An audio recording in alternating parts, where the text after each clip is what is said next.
미국의 국채금리가 또 폭발을 했어요. 야, 장난 아닙니다. 여러분 이거 한번 보세요. 10년물 국채금리가요 4.838%까지 올라갔습니다. 순식간에 쭉 올라갔죠. 야, 이건 되게 충격이라고 생각합니다. 지금 이 정도면요. 예, 이 정도면 점점 역대 최고치에 가까워지고 있어요. 지금 보세요. 예, 이게 2007년 8월 8일 이후에 16년 만에 최고치라고 했던 게 4.795%거든요. 그런데 4.838%도 이제 신고점을 다시 만들어낸 거예요. 신고점. 이 정도면 국채금리가 폭발이라고 해도 틀리지 않겠죠. 그 정도로 말입니다. 국채금리의 상황은 굉장하게 어렵다는 이야기입니다. 와, 저는 이런 것을 보면서요.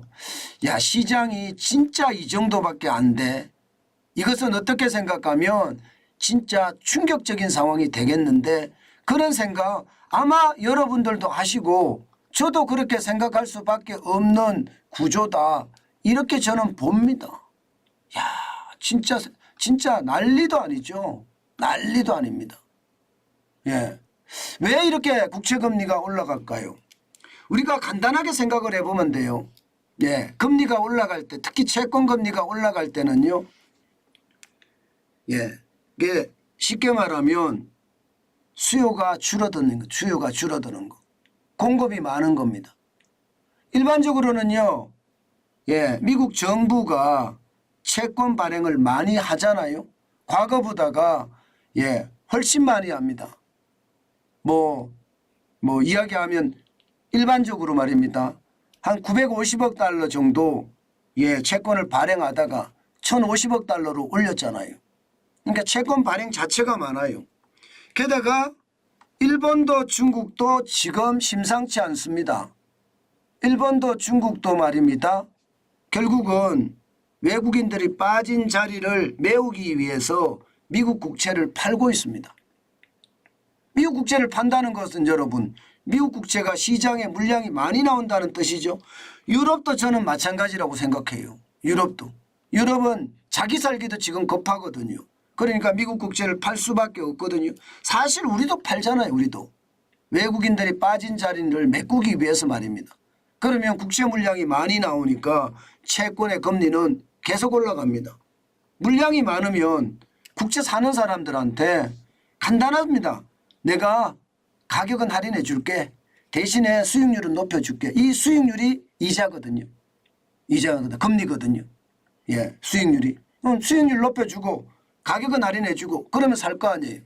이렇게 사니까 국채금리가 지금 폭등하고 있는 겁니다. 결국 이것은요. 결국 말입니다.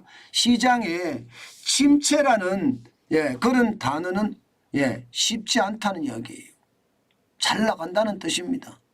그러니까 무조건 말입니다. 지금 이야기하기를요. 시장한테다가 예, 지금 예, 채권을 사라 이렇게 이야기하고 있는 뜻입니다. 자, 이러다 보니까 여러분 오늘 주식시장은요. 난리도 아니었습니다. 난리도 아니었어요. 한번 보실래요? 보시다시피 나스닥 기술주 중심의 나스닥 종합지수 많이 떨어질 때는요. 이게 예, 1,300원대까지 13,000원대까지 떨어지다가 13,533.75로 마감했습니다. 0.25% 떨어졌거든요. 34.75가 빠졌어요. 올라간 듯 했거든요. 올라간 듯 하다가 그냥 빠지기 시작하더니 내리꽂았습니다. 여기에다가 말입니다. S&P 500 지수는 약보합으로 마감했고요. 0.01% 0.43이 올라서 4,373.20으로 마감했거든요. 다우산업지수는 강보합으로 마감했습니다. 0.04% 13.11이 올랐고요. 33,997.65로 마감했습니다. 이렇게 말입니다. 등락 롤러코스터 장세를 계속 이렇게 펼친 것은요. 이게 국채금리가 올라가서 시장에 대한 충격이 왔던 것도 사실이거든요. 국채금리가 올라가기 시작을 하니까 S&P 500 지수처럼 장 중반에 내려가기 시작했어요.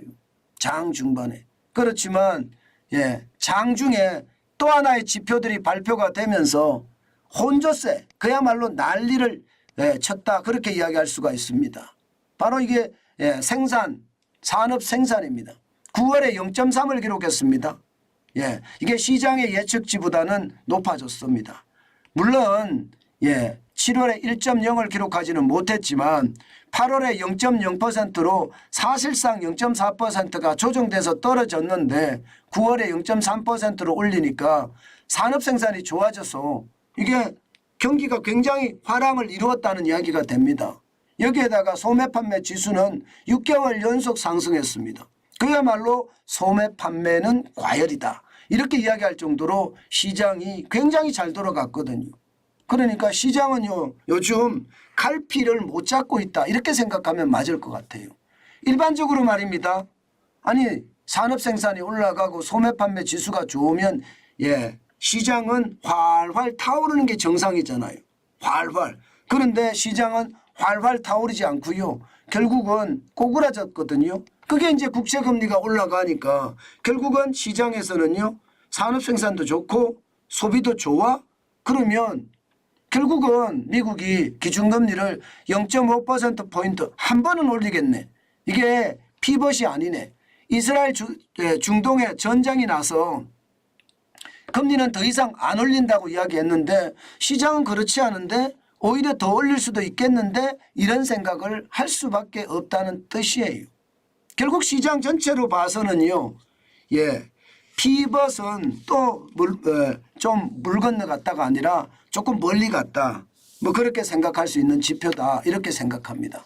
한번 더 두고 봐야 되겠지만 시장의 혼란과 또 시장의 어떤 다양성이라고 해야 되나요? 변화라고 해야 되나요? 변동폭이라고 해야 되나요? 이런 것들이 너무 심하기 때문에 투자는 진짜 조심하셔야 돼요. 어제는 많이 올랐잖아요.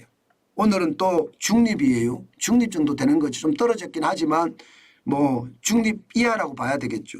내일은 또 어떻게 될까요? 내일은 또 올라갈까요? 시장이 이렇습니다. 변동폭이 왔다 갔다 이런 시장에는 여러분 절대 여러분들 투자하면 안 됩니다.